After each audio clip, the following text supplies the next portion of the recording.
नमस्कार दोस्तों, आप सभी का स्वागत है आपके अपने चैनल रोहित सर रीडर्स में। आज हम लोग बात करने वाले हैं फ्रेंच रेवोल्यूशन के बारे में। फ्रेंच रेवोल्यूशन एक महत्वपूर्ण घटना है। जैसे कि आप सभी जानते हैं कि पूरा विश्व फ्रेंच रेवोल्यूशन से प्रभावित है।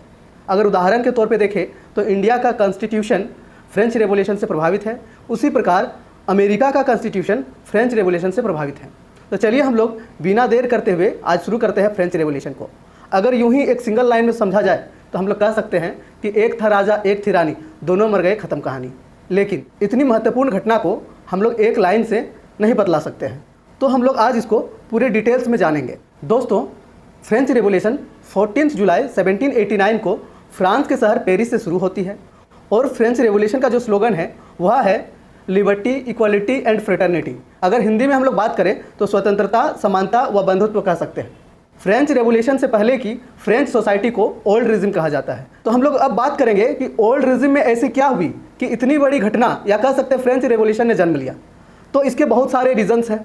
चलिए एक एक करके हम लोग सभी रीजन्स को पूरे विस्तार से जानने की कोशिश करते हैं। जो सबसे पहली रीज़न है उसे हम लोग कह सकते हैं सोशल रीज़न।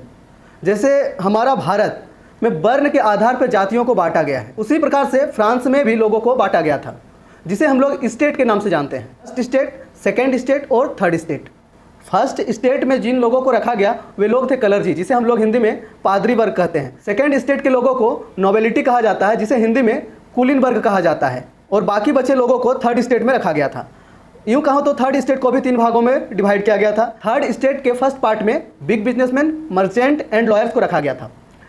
सेकेंड पार्ट में पेसेंट्स एंड आर्टिसियंस को रखा गया था और थर्ड पार्ट में small patients, landless labour and servants को रखा गया था। जो सेकेंड स्टेट में नोबेल लोग थे उन लोगों को कुछ स्पेशल फ्यूडल प्रिविलेज मिले हुए थे।